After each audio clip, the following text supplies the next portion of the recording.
ao no manambara ny fanavotana vitan' Jesosy. Vitan' Jesosy zavatra tsy milamina ve?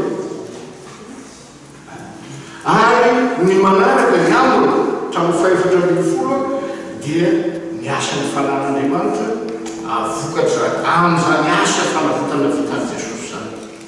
Zany hoe ny ray nanam-pikasana efatra amin'ny ela mba hahatanteraka ny famonjena ao amin'i Jesosy, ary Jesosy nanatanteraka izany, izy no ananantsika fanavotana amin'ny rano dia ny famenana ny fahasoantsika ary ny areny ny fahasoavana hoy ny andiny fahafito. Io manambara ny amin'izany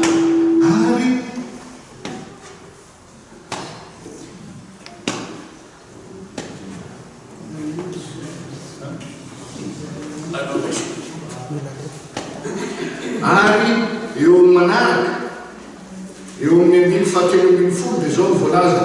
Ary eo aminy koa ianareo rehefa renareo miteny fahamarinana dia ny filazany tsara famonjena renareo eny ao aminy koa ianareo rehefa nino no nasiana tomboka se tamin'ny fanahy masina araka ny teny fiasana. Zany fanahy zany no santatry ny lovantsika ho amin'ny fanavotana ny olona izay nalainy ho amin'ny tenany ho fidirana ny voninahiny. Andriamanitra mikasa fikasam-pamonjena amin'ny alalan'i Jesosy. Jesosy nanatanteraka ny famonjena ary ny fanan'Andriamanitra no nanasiana tomboka sentsika amin'ny fanan'Andriamanitra zany famonjena vitan'i Jesosy zany. Manambara fa an'Andriamanitra isika, an' Jesosy tsika, manana firaisana amintsika ka dia zao ny fanan'Andriamanitra no manao antoka fa zanak'Andriamanitra ianao. Zay le izy manao antoka ho anao. Io hoe nasiana tomboka se tamin'ny fanahy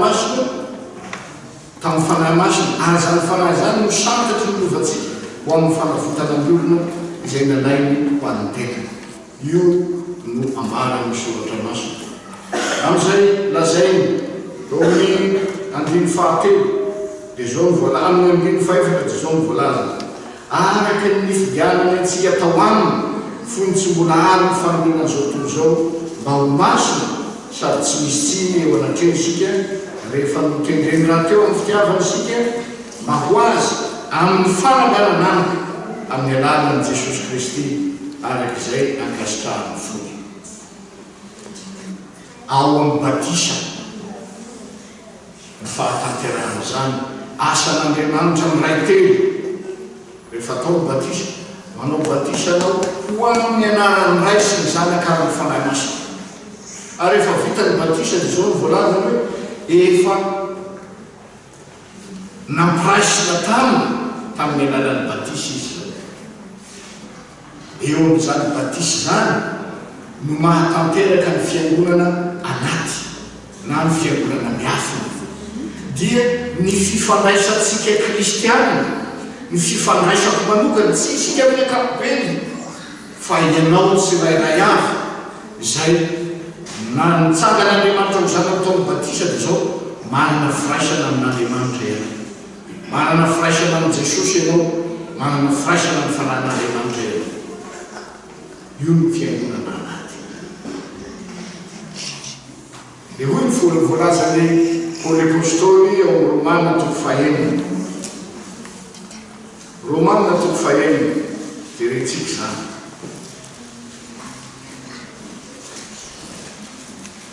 Andininy fahaefatra. Vakitsika hatramin'ny voalohany, azafady. Toko fahaenina hatramin'ny voalohany. Inona no lazaintsika? Mbola hitoetra minota ihany va isika hitomboan'ny fahasoavana? Sanatria izany. Ataontsika izay efa maty ny amin'ny taona no velona amin'ny any. Tsy fantatrareo fa naizana izy isika rehefa natao batisa ho amin'ny Kristy Jesosy dia natao batisa ho amin'ny fahafatesana. Natao batisa ho amin'ny fahafatesana. Dia mitoy amin'ny andiny fahaefatra.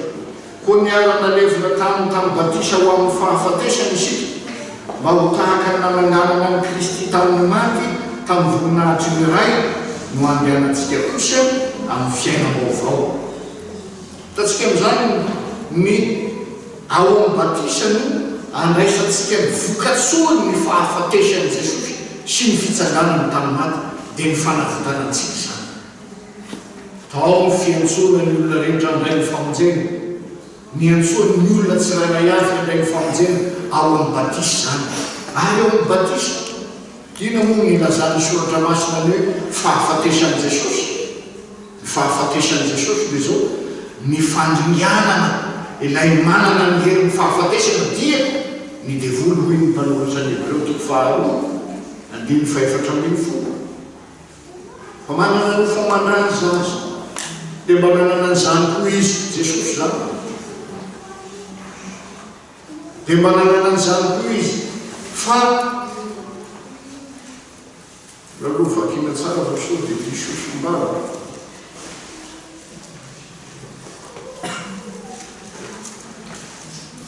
Andeny 4:4 amin'ny Hebreo 2:4 ny anaran'i Jesosy. Koa satria manana ny famandràny zaza dia mba nanana nandray izany koa izy mba handinianany amin'ny fahafatesana ilay manana ny herin'ny fahafatesana dia ny devoly. Ny fahafatesan'i Jesosy koa dia ny fandinianana ilay manana ny herin'ny fahafatesana dia ny devoly. Naringana teo amin'ny fahafatesan'i Jesosy ny devoly. Ary ny manaraka izany eo amin'ny fahafatesan'i Jesosy koa no na efa nanameloana ny otantsika mpanota, satria niarana levina tamin'i Kristy tamin'ny batisa isika, niarana levina tamin'i Kristy zany hoe teo amin'ny fahafatesan'i Jesosy no nandevonana na nanameloana ny otana. Tsy mitenatsika izao miara-nombona tamin'i Kristy fa ny otantsika tamin'ny oraisiny tamin'izy tonga nofo, ny oraisiny tamin'ny tenany ny otantsika dia nomboana tao amin'ny azo fijaliana. Ka ho an'izay mibebaka ambany dia manombo koa ny otany miaraka amin'ny Jesosy eo amin'ny azo fijaliana. Miarana nalevina tamin'i Kristy tao batisa antsika ho ny tenin'Andriamanitra. Ary tahaka ny nananganana azy, tahaka ny nananganana Kristy tamin'ny maty tamin'ny voninahitry ny ray no andehanantsika kosa amin'ny fiainam-baovao. Amin'ny fiainam-baovao zany hoe ao amin'ny batisa koa isika dia tonga velona ny olom-baovao ao amintsika. Maty ny Adama ela fa ny olom-baovao kosa misanatra ao amintsika. Misanatra ao amintsika ny maha-olom-baovao. Zany no aoka ho fantatsika fiangonana zany. Zany hoe io dia mbola miafina, fiangonana miafina, fiangonana anaty asy Andriamanitra zany. Raha tsotsorina koa zany amin'ny hazo fijaliana ilay mitsangana iny dia raisy ho anao manokana sy amin'Andriamanitra ny fampiavana nataon'i Jesosy tamin'ny rano teo amin'ny hazo fijaliana. Mba hanadiovany ahy ho afaka miota. Io ny ambaran'ny Paoly apôstôly amin'ny manaraka amin'ny 2:1. Fa fantatsika fa nitoetsika taloha dia niaraka nomboana taminy hanimbana ny tena niota mba tsy hanimpotsika niota intsony fa izay efa maty dia afaka amin'ny ota. Zany no antony nanomboana an'i Jesosy dia ny anomboana koa ny otantsika niaraka taminy teo amin'ny hazo fijaliana mba tsy hanimpotsika niota intsony. Eo ny manaraka amin'ny 2:9 ny anaran'i Jesosy. Raha niara-maty tamin'i Kristy isika dia mino fa hiara-benina amin'ny kosa isika.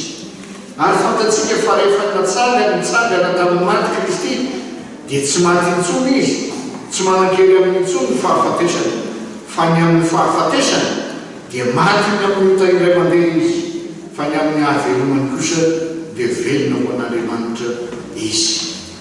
Ary ao koa tahaka izany koa ianareo, ka ny tenanareo dia tovy hoe fa maty ny amin'ny ota fa velona ho an'Andriamanitra ao amin'ny Jesosy Kristy, ao amin'ny batisa no andraisantsika ny vokatsoany zany. lazay ny tenan'Andriamanitra zany. Ao tahaka zany koa ianareo ka ny tenanareo dia ataovy ho efa maty ny amin'ota fa velona ho an'Andriamanitra ao amin'i Jesosy Kristy. Ny fampitaniana dia hoe masamia manontany ny tenany tsika tsirairay avy. Mbola velona amin'ny ota ve ianao? Nefa efa natao batisa sa velona ho an'Andriamanitra ianao? Tahaka an'izay nahafatesan'i Kristy indray mandeha sy nitsangana ny fahavelomana maharitra mandrakizay mba ao amin'izany fahavelomana ao Kristy zany vainao amin'ilay fiangonana anaty fiangonana omponao.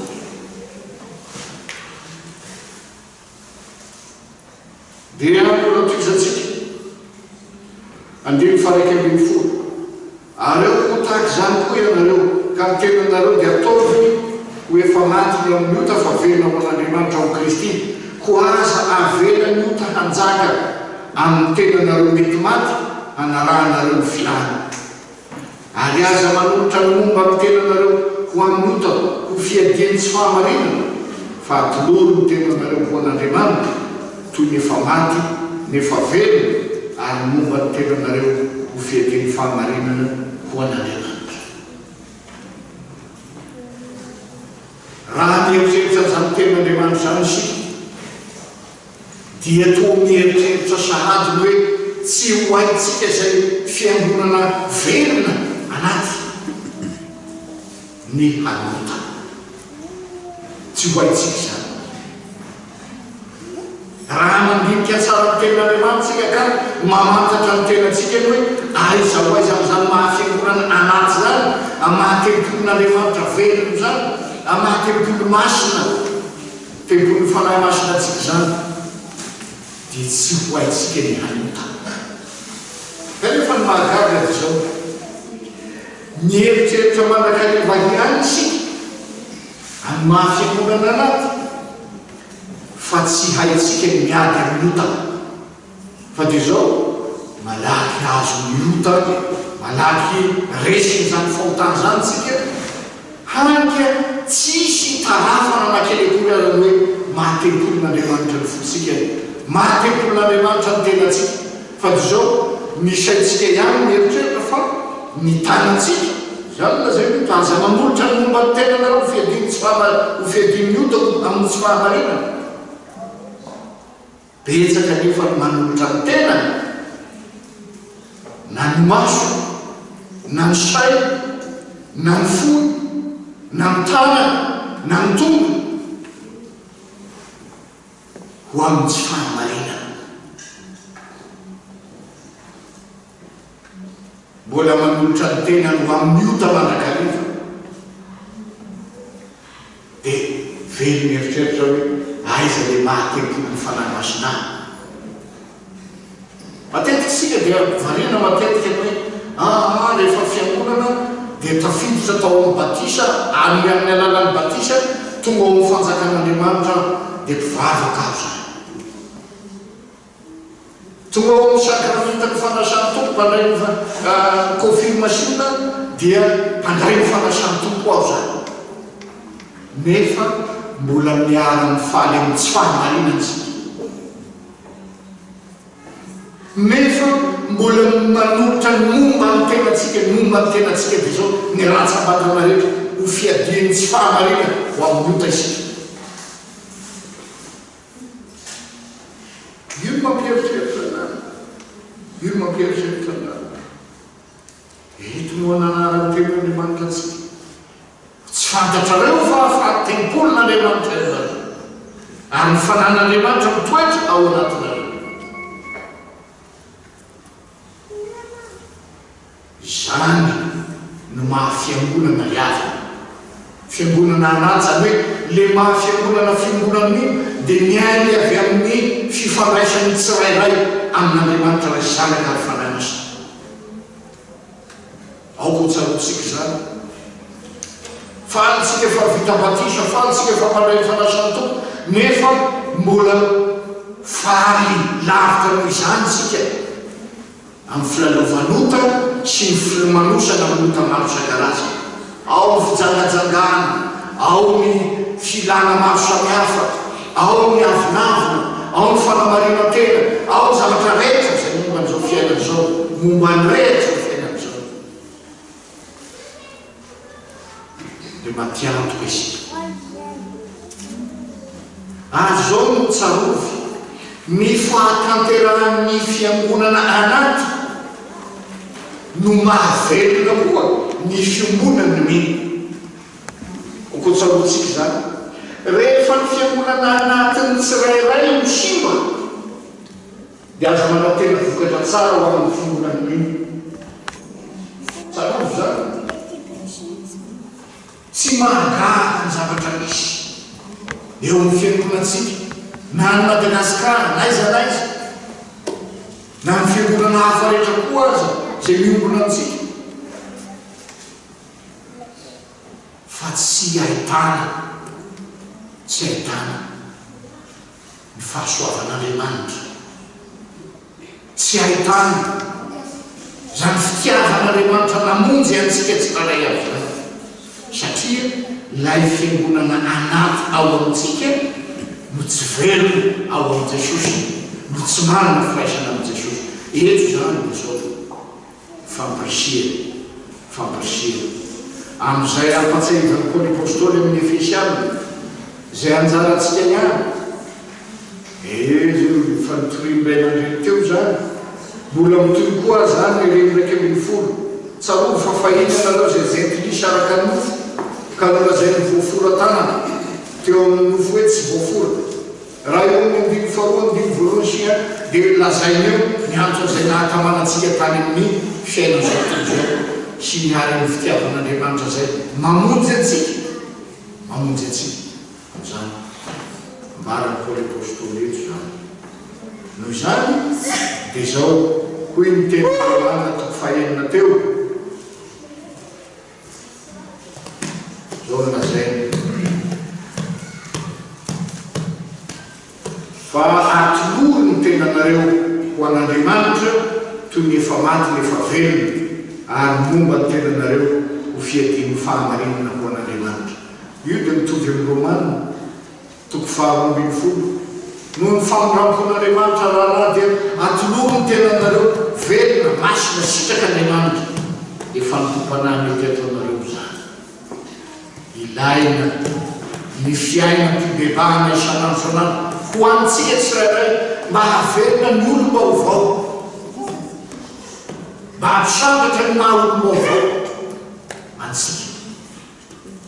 Ary ahoana ny fiainana an'izany batisy zany dia ny fibebahana isan'andro. Hoy Lotera, ny Adama ela zay ao anatsika dia tsy maintsy vonoina ny nenina sy ny fibebahana isan'andro. Io no mamelona ny olom-baovao anatsika, ny fibebahana isan'andro. Raha resana ny finoana tsisy fibebahana, tsy finoana zany. Aleo tsy misara. Ny finoana dia ny fanekenao, ny famonjena vitan'i Jesosy, nefa tsy maintsy manatona amin'ny fibebahana ianao mba hanekenao fa mpanota ianao, mba hatanteraka ny firaisanao amin'i Jesosy. Amin'ny anomezany ianao ny fiavana, ny fiadanana, fa amin'ny alalan'ny famelan-keloko zany. Io no afatry ny mahafiangonana, afatry ny tenan'Andriamanitra amin'ny mahafiangonana anaty na ny fiangonana miafina antsika, miainga avy ao aloha miafina. Ny fifandraisanao amin'Andriamanitra ray sy ny zanaka ary ny fanahy masina, io no aloha.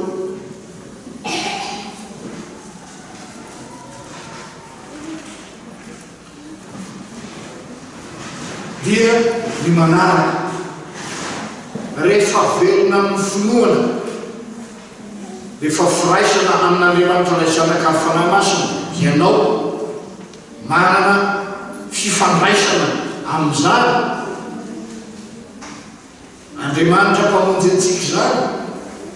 Dia hoy ny voalazan'i Petera voalohany toko 2 ny 7. Petera voalohany toko 2 1:7 amin'ny anaran'i Jesosy fa ianareo kosa dia taranaka voafidy fanjakam-pisorona firenena masina olona lalain'Andriamanitra ho an'ny tenany dia ilazanareo ny hatsaran'ilay niantso anareo hiala tamin'ny maizina ho amin'ny fahazavana mahagaga dia ianareo izay tsy firenena koa fahiny fa ankehitriny efa olon'Andriamanitra izay tsy namondrana fo fa ankehitriny efa namondrana fo. Ina dikan'izany eo amin'ny batisa nandraisantsika an'izany anaram-boninahitra zany fa isika dia taranaka voafidy, isika dia olona lalain'Andriamanitra ho an'ny tenany firenena masina mba hilazantsika ny hatsaran'ilay niantsotsika niala tamin'ny maizina ho amin'ny fahazavana mahagaga. Zany hoe ny olona vita fihavanana amin'i Jesosy amin'ny ray sy ny zanaka ary fananasina teo amin'ny batisa dia tsy maintsy maneho ny valiteny finoana eo amin'ny fiainana izy. Tsy maintsy maneho ny valiteny finoana. Ina ny valiteny finoana? Dia ny ijoroantsika ho vavolombelona zany famonjena namonjenantsika tao batista. Zay no izy. Tsy maintsy mijoro vavolombelona ny amin'izany isika.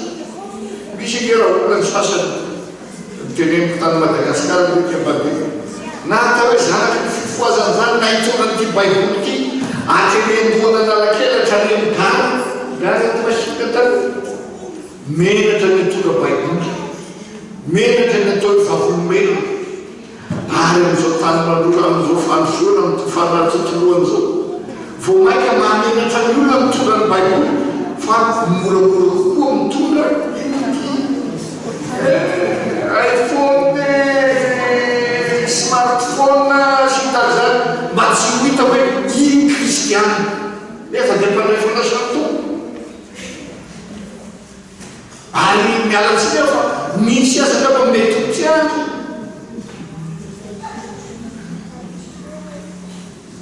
satria mora fenina dia tsy fantatra hoe na hijery bola venao iny hijery cinéma venao iny samba ho any am-piangonana ianao menatra ny vavolombelon'i Kristy efa hoe miteny vola aza menatra ny vavolombelon'i Kristy zay menatra avo Jesosy dia ahoana izy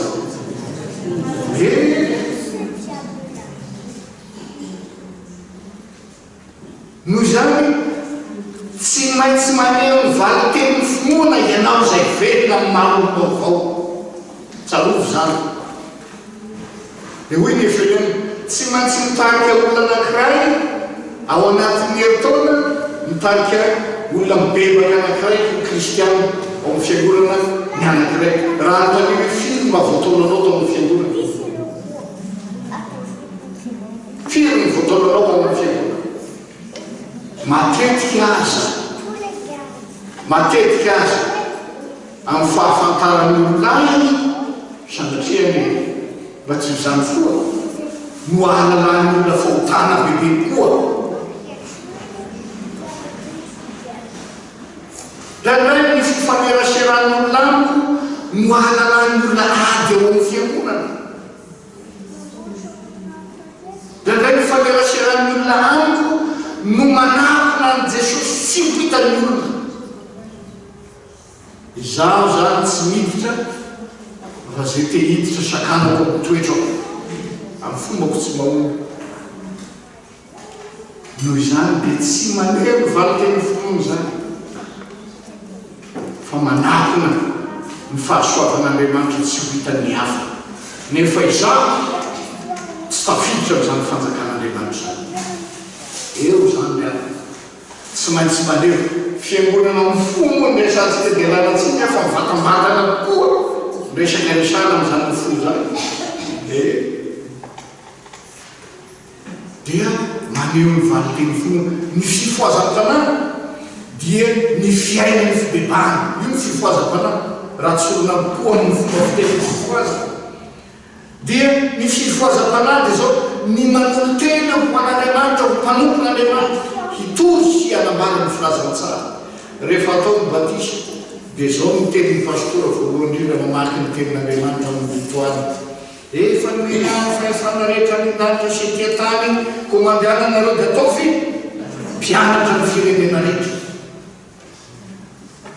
Tovy mpianatra ny firenena rehetra.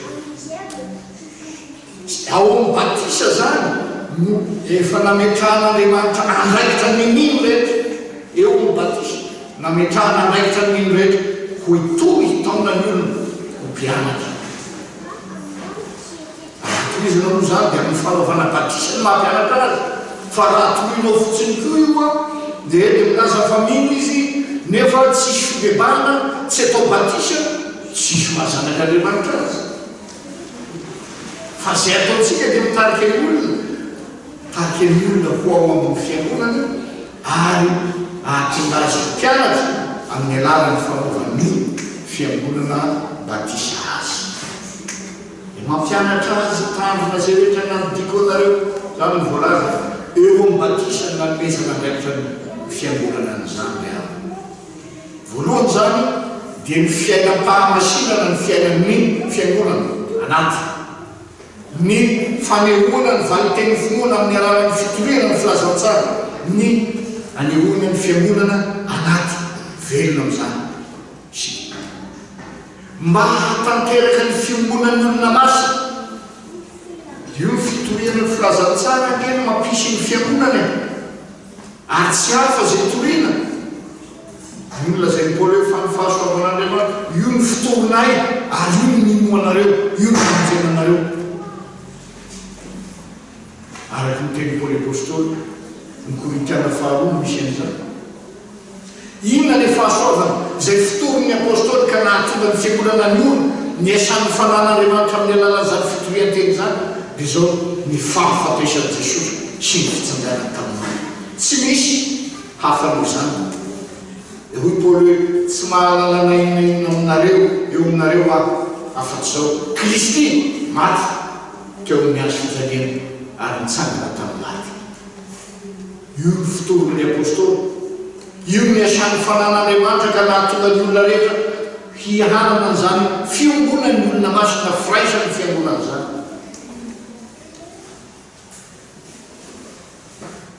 Dia raha mamatsika eo amin'ny Efesiana teo, Efesiana teo, dia zao ny voalazany eo, izy ny fihavanantsika roa toto. Zay ny voalaza. Amin'ny andiny fahaefatra ambin'ny folo, andiny fahatelo ambin'ny folo azafady, amin'ny anaran'i Jesosy fa ankehitriny kosa ao amin'ny Kristy Jesosy ianareo izay lavitra fahiny dia efa nampanekekely ran'ny Kristy. Fa izy ny fihavanantsika izay nahirayantsika rotota ka nandrava ny hevitry ny fisalahana. Fatao amin'ny nofo ny nandravaliny ny fandrafiana dia ny lalàna nisy didy natao ho tandremana mba hanakambanany antsika rotota ho ao amin'ny tenany olombavao ray ka hanaovany fihavanana. Io no ambarana ny tenan'Andriamanitra. Ao amin'ny Jesosy no nanaovan'Andriamanitra an'izany fampihavanana izany dia in'ilay hazo mitsivalana, io hazo fijaliana, io mitsivalana io eo amin'ny rano Kristy, eo ny fototra, eo ny ivony ka nanakabanany na ny Jiosy na ny jentilisa ho fiangonana iray. Dia jerevo amin'ny Kolosiana dia misy an'izao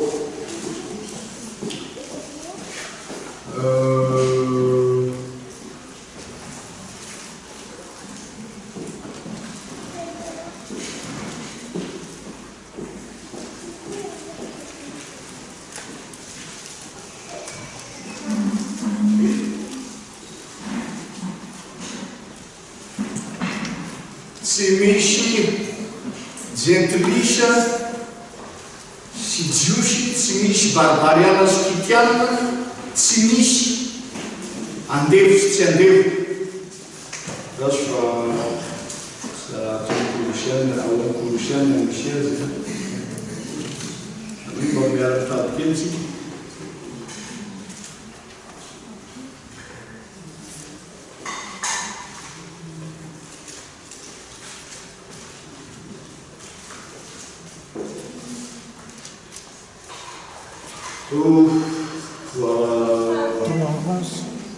ia andiny faraky ambin'ny folo andiny faraky ambin'ny folo amin'ny toko fahatelo andiny faraky ambin'ny folo amin'ny toko fahatelo zao ny voalaza reo amin'ny anaran'i Jesosy fa amin'izany dia tsy misy jentilisa sy jiosy na voafora sy tsy voafora na baribariana sy sikitiana na andevy sy tsy andevy fa Kristy ny zavatra rehetra sady amin'ny rehetra io lazay ny soratra masina ao amin'ny rano Kristy nampiavanana tsy misy fotsioditra sy maintsoditra tsy misy fanavakavana ary voalaza amin'ny Efesiana teo ny didy nomena ny tandemana ireny nampisy fisakana satria ny jiosy tsy manandrara amin'ny Samaritana ny jentilisa tsy manandrara eo amin'ny jiosy ambarany lalàny Mosesy zany fa ao amin'ny Kristy dia noravany Jesosy zany nirany Kristy noravany zany didy ny tandemana ka nampisy fisarana fa ny tenany Jesosy natorony teo ambony hafijalena nandrava ny hevitry ny fisarana io dia lazana ny tempoko zay nisy faritra ho an'ny jiosy ny kianjan'ny tempoko nisy faritra ho an'ny jentilisa ny tenany Jesosy natorony teo amin'ny hazo fijalena nandatsaka ny rana no nampisy fihavanana indray zany ny mintsy raray avy zay mandray zany fahafatesan'i Jesosy ny fitsanganany amin'ny maty zany dia velona maovaovao dia mitolo ny filazantsara kozy namara ny filazantsara manambara ilay fitiavan'Andriamanitra namonjy azy tamin'ny ota miala tamin'ny maizina ho amin'ny fahazavany mahagaga zany keo iny fa ny mahafiangonana koa dia manana toetra vaovao raha mamaky ny Efesiana toko fa efatry dia ambarany eo ny toetra zay vokatry zany fanavotana vitan'i Jesosy zany dia manana etika kristiana manana etika kristiana mba hahatanteraka ilay firaisan'ny nino na le fiombonany nino ina ny voalazany eo amin'ny anaran'i Jesosy toko fa efatra andimy voalohany ary noho izany zaho fatotra noho ny amin'ny tompo dia mangataka aminareo mba handeha miendrika ny fiantsona zay niantsona anareo amin'ny fanetretena rehetra amin'ny fahalemem-panahy amin'ny faharoko ny fandefitra amin'ny fitiavana mazoto ny tanany firaisana avy amin'ny fanahy amin'ny fehitiavana io toe-panahy ny mino zay nakamana noho ny rano Kristy io ny toe-panahiny fiombonan'ny olona masina mba hampahatra zany firaisan'ny fiangonana zany raha ohatra moa ka samy mirehare daholo tsika rehetrareto amin'izay fanomezam-pahasoavana ny menazy ary io problema amin'ny fiangonana tahaka izay nananany tany Korinto mena fanomezam-pahasoavana ny fiangonana tany Korinto misy nomena ny teny tsy fantatra misy nomena ny teny fahirena misy nomena ny fahagagana sy ny sisa dia nirehare ny mpanao teny tsy fantatra ny anay ihany ny fanomezam-pahasoavana ara-tanàna atao fiangonana ina ny vokatra mikorotana ny fiangonan'Andriamanitra ka raha samy manao an'izany daholo isika rehetra mba hisehoantsika ny ahafantarana antsika amin'ny fiangonana dia ny maizy ahy fa tsy amin'ny fanetretena dia ny fiainana ny toetran'i Jesosy na nisy tena Jesosy tamin'ny namonjenantsika zany koa ny toetrantsika zay azahoany ny fiangonana maharitra amin'izany firaisana zany manana fanetretena raha ohatra moa ka tsy mahay mifandefitsika atao fiangonana ina ny fiangonana vanona ina nefa fiangonan'Andriamanitra fiangonana velona lazay ny soratra masina ina ny dikany ny ombonatsika ny raisatsika nefa tsy mahay mifandefitra tsarovy fa Jesosy dia nanoentina teo anatrehty tahaka ny ondry hoentina eo anatrehny mpanety azy tsy miloabava noho ny fandeferany satria izay no azahoany mamonjy atsika dia zany fandeferany zany koa no miasa ao antsika olom-baovao ka azahoantsika mitazona zany firaisan'ny fiangonana zany na ny fiangonantsika zao tsy maintsy manana fanetrentena ko manana fandeferana ko mandevitra amin'ny fitiavana misy mpiandry anankiray zay tany Madagasikara dia zao zaho dadatoa ato amin'ny toeram-piasanay mpiasan'ny poste izy io tena tafahoatra ny fandeferana inona fa nitsaksahana atao zareo aby zao tsy mampanina azy zany kanefa dia zao very ny tombotsoa pasteur tsy mba mahita tombotsoa fa very noho ny fandeferako tafahoatra dia zay diso hevitra zao raha izany no izy fa ny fanetrentenanao ny fandeferanao dia nitaona olona ho amin'ny fanjakan'Andriamanitra raha nandefitra anao tsy nitahataona olona amin'ny fanjakan'Andriamanitra sasapona ny fandeferanao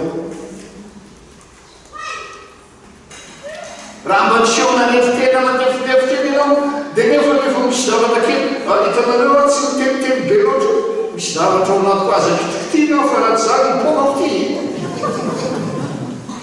zany mba eritrerentsika amin'izareo fanetretena sy fandeferana zany hitanareo mangingina manamiana zany hoe le adama ela dia tehirizina asoasona omena vana ao anatsika eo zay izy zany hoe ampahatra ny firaisany mino vo maika mampisary mazoto ny tanany firaisana avy ny fanahy amin'ny feham-pihavana ina dikan'izany ny feham-pihavanana zay lazay eto dia ny fitiavana miaina ny fitiavana zay nitiavan'Andriamanitra anao ianao io no mitovy amin'izay lazay Paoly ihany koa hoe ny fa ny fitiavanao anampiny Paoly azy fa tonga ohatrankanto hoe any tsy tadindelanatsiny fa tahaka hoe ilay fitiavana ny fahatanterana zay le izy fitiavana ny fahatanterana io lazay ny soratra masina ka le fihavanana tsy mbola tadiavana ndaotsika katekista na mihavana indray ndaotsika Vincent mihavana indray satria zanako ianao andaotsika rahalahy Germain hiavana tsika fa nifankalala fela tahaka ny rahalahy ao amin'ny Kristy na mpihavanana ka nanaovana batisanao dia fa vita fihavanana amin'Andriamanitra ianao ary vita fihavanana koa amin'iny no nihazo fijalian'i Jesosy zay nefa no ny filazantsara ny fitaoman'ny filazantsara dia zao vita fihavanana am'saminy koa isika rehetra fa ina mitaditady amin'ny ten'Andriamanitra miazo izany fihavanana efa azo tao amin'ny Kristy zany miazo mitazona amin'ny lazay azy mazoto ny tana ny firaisana avy amin'ny fanahy amin'ny feham-pihavana io lazay hoe ny fanahy ny nampidiny hampitoetra ny fitiavan'Andriamanitra aotsika hoe Romana 3:5 milaza azy tika tsy haitsika zany ty zany tsy haitsika ny miaina ny fitiavan'Andriamanitra raha tsy ny fanan'Andriamanitra no mampitoetra ny fitiavana ao anatsika hoy Paoly eo Romana 3:5 avakeo kely Romana 3:5 sao dia mba manotsy an'izay fotsiny any ary ny fanantenana dia amin'ny anaran'i Jesosy dia tsy mampahamenatra satria ny fanahy masina zay nomena antsika no nentiny nampidina ny fitiavan'Andriamanitra ho ao am-potsika zany hoe ny firaisantsika miny io moa no ambaran'ny Paoly apôstôly efa farana voga izy ty rehefa afakelikely dia hoe natsanga koa amin'ny 120 eo fanevantsika moa zany dia tsy mba vahiny sy mpivahiny intsony ianareo fa tontany piray fanjakana amin'ny olona masina sady ankonan'Andriamanitra natsangana teo ambony ny fanorenan'ny apôstôly sy ny mpaminany ary Kristy Jesosy ny fehezolo indrindra ahoany moera fetany rafitra rehetra mitombo tsara ho tempolo masina ao amin'ny tompo ary ao aminy koa no miaraka olona ko ianareo ho fonenan'Andriamanitra amin'ny fanahy na olona teo ambonin'ny fanorenan'ny apôstôly mahafiangonana antsika eto zany dia le fotomoana ity lazainy eto ity ina ny voalazany ao amin'ny Matthieu toko fa 9:10 raha nanontany ny mpianatra Jesosy andiny fa 5:10 ary hoy Jesosy taminy fa ianareo kosa manao aho iza ary namaly Simona Petera ka nanao hoe ianao Kristy zanak'Andriamanitra ve dia namaly Jesosy ka nanao taminy hoe sambatra ianao Simona Barjona fa tsy nofo amandranona neonao zany fa ny raiko izay any an-danitra ary izaho milaza aminao koa ianao ny Petera ary ambony ty vatolampy ity no ahoroko ny fiangonako ary ny vavahady ny fiainatsita tsy arisy azy izany fanekem-pinoana lehibe nataon'ny Petera zany ianao ny Kristy zanak'Andriamanitra velo fanekem-pinoana zany ary olona amin'izany fanekem-pinoana zany ny antom-pinoantsika kristiana olona mena ny olona amin'izany ary olona zay mety hoe natsanana teo ambony ny fanorenan'ny mpaminany sy ny apôstôly teo natsanana teo ambony ny fanorenan'ny apôstôly sy ny mpaminany ary Kristy Jesosy no fehezolon-drino tsy hoe ny apôstôly ny fanorenana tsy misy manao fanorenana hafa fa tsy natao dia Kristy hoy Petera apôstôly fa izay tianao lazay eto dia zao ilay fanekem-pinoana ny fanorenan'ny apôstôly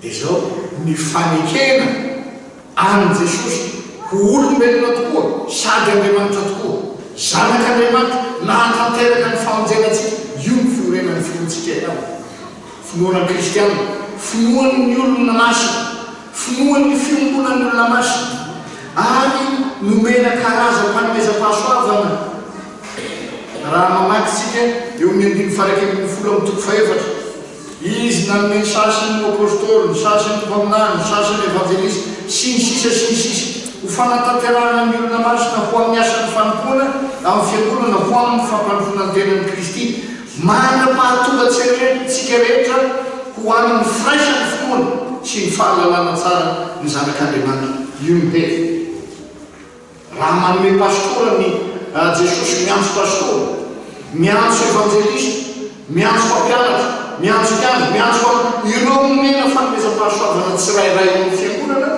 dia tsy hafa ny dikany tsy hafa zay kendren'Andriamanitra azy fa ny isin'ny firaisampinoana fa tsy mba tahaka ny finoan'ny sasany tianakarena avieto lavaty aminay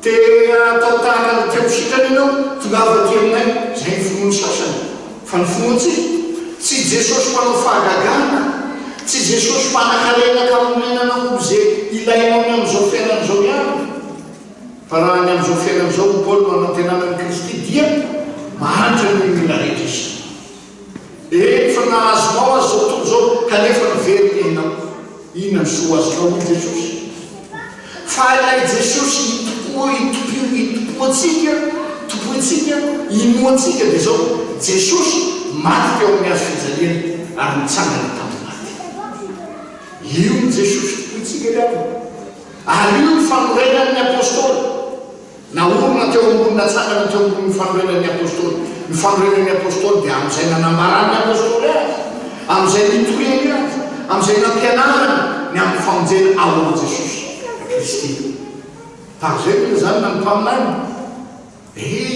ny mpaminany efa nanambarany famonjena ao amin'ny Kristy fa mbola niafa dia io zany fanorenana ny mpaminany koa azy nanorona nanana an'izany finoana zany ka izay no atony ny ahatonga antsika ho amin'ny firaisan'ny finoana mba tsy hanana finoana hafa ny fiangonana any Marseille finoana hafa ny fiangonana ity fiangonana olontsika ity fiangonana hafa ny amin'ny Paris fa ho amin'ny ahatanteraka ny firaisan'ny finoana izay fototra ny famonjenantsika ambara ny tenin'Andriamanitra ambara ny soratra masina dia ny famonjena ao amin'ny Kristy izany farany miavaka sao dia lava loatra ny mahafiangonana ny fiangonana dity ao ny tenin'Andriamanitra ao ny fanekepinoana le fanekepinoana ao ny rafitra ao tsarovatsika zany fa ndraindray manko ny fiheveran'ny olona ny fiangonana dia tahaka ny ahady fifakahitany samy malagasy hoe zay ndraindray ny misy amintsika mifakahitany samy malagasy mba mahita ny fianakavian'ny sasany avery iaho koa ny mety hitadiavana zavatra tsy ratsy zany za tsy vona hoe ratsy zany aleo za mba maka ny samy kristiana fa sain'izao raha izany no mahatonga atao fiangonana raha izany ataontsika amin'ny fiangonan'ny olona masina zay ihany no zava-dehibe dia mampiantoka ny fahafantarantsika ny atao hoe fiangonana fa izay antony indrindra zay antony indrindra dia zao ny handraisantsika ny fahasoavan'Andriamanitra fa fahasoavana no namonjenanareo tsy avy aminareo zany fa avy amin'Andriamanitra ny Paoly mbara ny ray aman-drentsika teo tsy avy amintsika tsy avy amin'ny asa fandrao misy ireare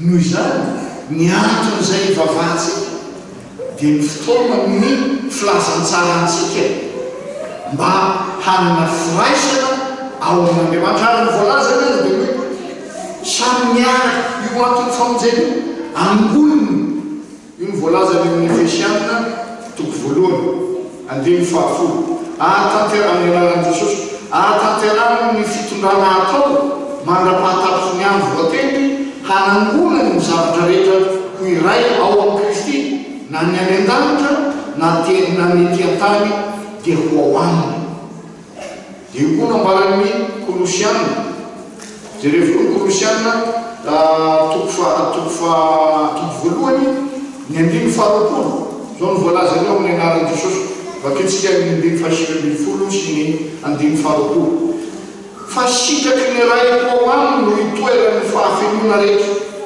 sady izy no mampiavanany ny zavatra rehetra aminy ka dia ny rano teo amin'ny azo fijaliana nanaovany fampiavanana izy izany no fampiavanana izany na ny ety ambony tany na ny any an-danitra ny antony zay anatanterahany ray sy ny zanaka ary fanahy masina ny famonjenantsika ny fiorenany fiangonan'Andriamanitra dia zao ny hanangonany ny zavatra rehetra ho ao aminy io no mbara teo apetra ny sady ao an-danitra na dia mbola mahita ao tany dia fapetra ny sadytsika vao mainka rehefa tonga ny fotoana amin'ny antonavany handray antsika ho ao aminy dia hitenintsika rehetra izy hoe avia ianao zay mitainy raiko mandovaly ny fiainana mandrakizay tian'Andriamanitra angonina eo aminy isika rehetra na ny ety an-tany na ny any an-tany na reo zay efa nodimandry fa elazy angonina eo aminy daholo mba hitondra ny anarany dia ny anarany mahazanak'Andriamanitra antsika noho izany ho antsika zay mivoreto manana an'izany fahasoavany zany ianao manana an'izany fahasoavany zany itsika tsy raray avy zay namonjena Andriamanitra atsika mba hiombonantsika amin'ny fiombonan'ny olona masina amin'ny lovan'ny olona masina izay anorena ny fanan'Andriamanitra antsika ho ao aminy valaka isika sotranao zay jesosy ny fambotonao sy ny fitiavanao mangataka aminao amina foaminay mela ny elokay amin'ny tsy fahafantaranay ny mahafiangonana anaty anay ka anaovanay fanompoam-poavahana ho anao Andriamanitra anoloranay tena ho anao Andriamanitra ary indrindra ny azaonay koa hijoro fahavolombelonao amin'izay rehetra misy anay mba hitaona olona koa amin'ny fanjakana dia tehirizo amin'ny fananao mandrakariva ny fiainany mahafiangonana anay na ny fiangonana anaty na ny firaisan-pinoana ny fiangonany olona masina mba tanteraka amin'ny fahalalana tsara sy maty anao zanaka Andriamanitra dia amin'ny anaranao Jesosy mangatanay zany babako zany